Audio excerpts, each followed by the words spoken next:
Aham, então vocês achavam que eu não ia falar do teto de gastos do bem? Pois é, achou errado. Então, para a gente fazer essa nossa conversa, nós vamos definir o que é o teto de gastos do bem, porque sim, é um teto de gastos, certo? Isso tem que ficar bem claro.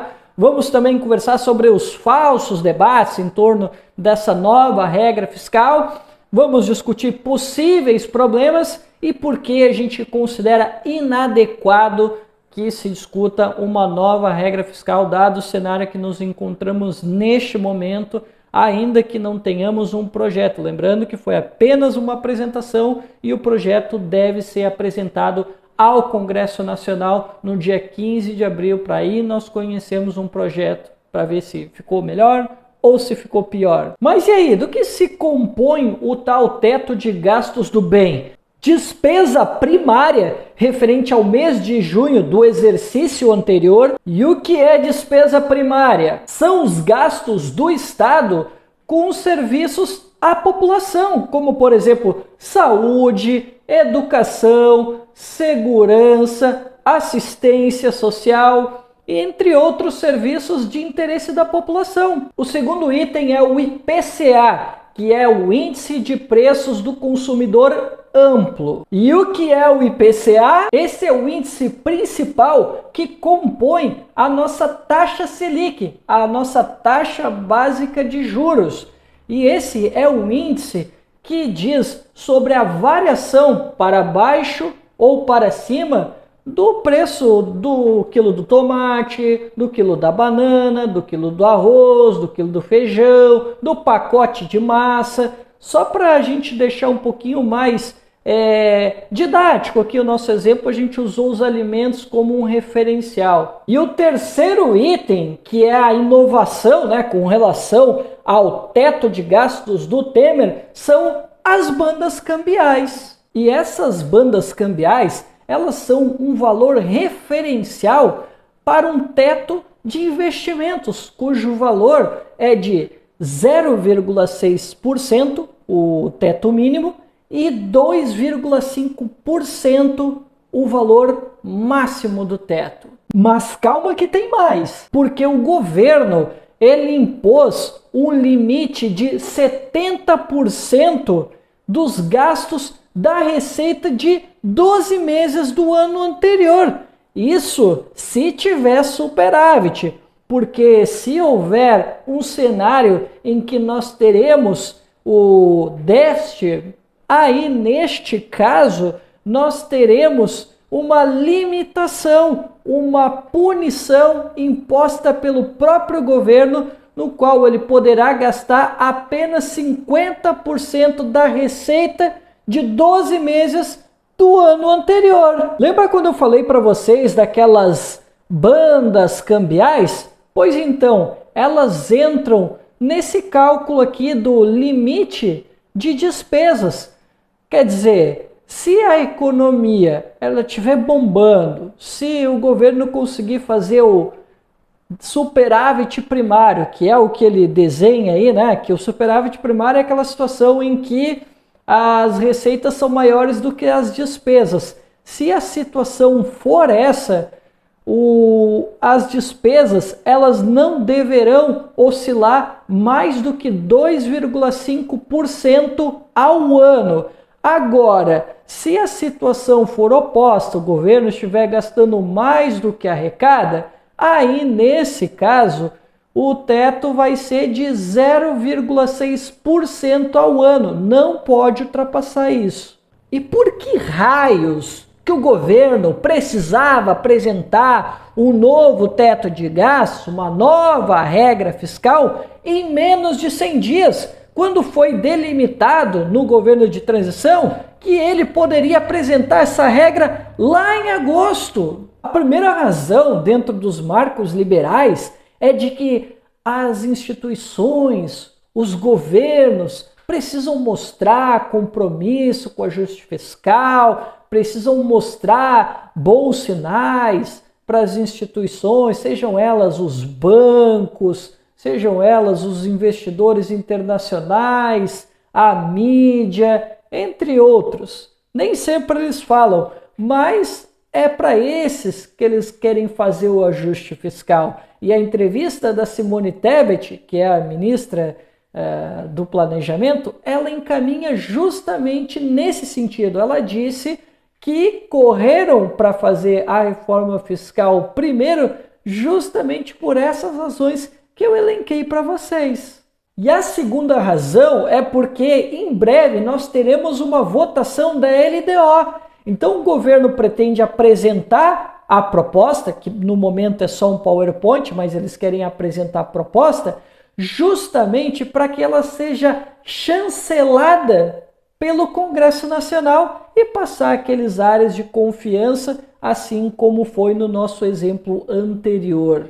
Mas vamos voltar para os problemas e eu vou tentar aqui colocar uns 3 ou 4 problemas para a gente não se estender muito. Primeiro, política de juros e reforma tributária. Isso o próprio governo tem dito que não irá funcionar a nova regra fiscal se não houver uma reforma tributária que mude a relação do consumo, da renda e patrimônio. Isso é uma comunicação do governo. E também tem a questão dos juros altos que a gente tem vivido já há algum tempo. E já houve uma sinalização de um membro do Ministério da Fazenda, um membro do governo, que diz que não há uma previsão para 2024 e 2025 de uma revisão da taxa de juros, o que por si só traria aí um grande problema para o governo nessa nova regra fiscal. Segundo, a nova regra fiscal ela ignora externalidades. Nós temos uma guerra entre Ucrânia e Rússia que vem durando já um bom tempo e pelo jeito vai durar mais tempo ainda e pode ser que o conflito acabe envolvendo outros países e isso vai trazer cenários de mais dificuldades ainda para o Brasil. E outro problema, nós tivemos uma decisão da OPEP agora que vai encarecer o petróleo, né, e outros derivados para quem é produtor. E já que o Brasil ele deixou de fazer o refino, deixou de fazer pesquisa, entre outras coisas, isso vai causar uma inflação de custo para o Brasil, né? E tem mais outra situação que não pode ser ignorada, que já desde 2022 vem sendo avisada e parece que os sinais estão chegando, que poderemos ter em 2023 um cenário de recessão global. E nós estamos vendo aí os bancos com muita dificuldade, o setor varejista também com muita dificuldade.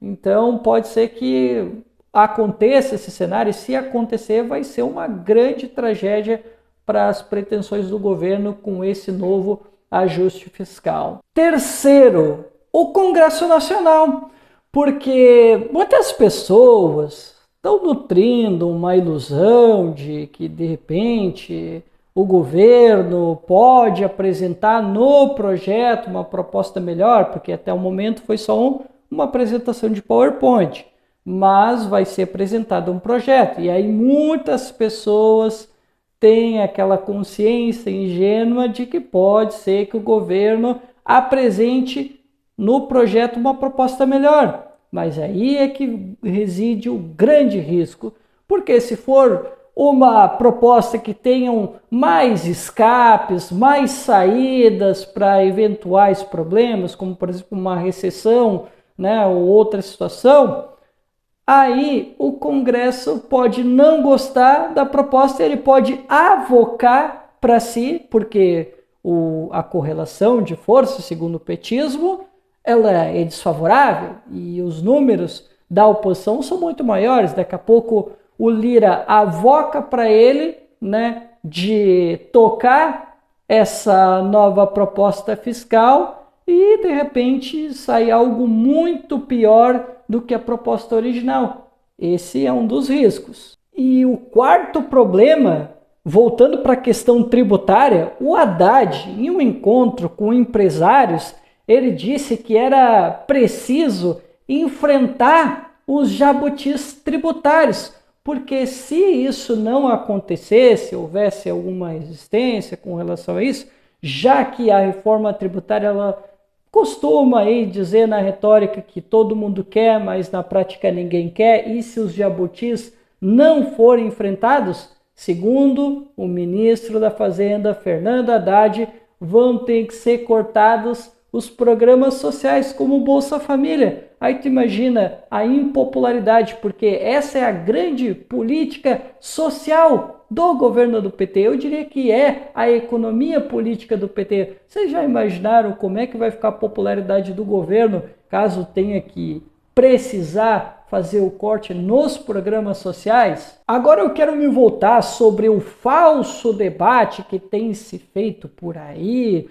E o pessoal fica buscando subterfúgios, argumenta aqui, outro ali, para tentar provar o seu ponto, se o arcabouço fiscal é melhor do que o teto de gastos do Temer, né? E pessoal, esse não é um debate que a gente precisa entrar, porque o debate que a gente precisa entrar é o debate do conceito. E pessoal, infelizmente o governo federal, ele chancelou o que disse o Roberto Campos Neto, quando ele disse que o Brasil ele sofre de uma inflação de demanda. E quando se tem a leitura de uma inflação de demanda, e para quem é monetarista, né, eles acreditam que é necessário cortar recursos, porque senão vai haver inflação.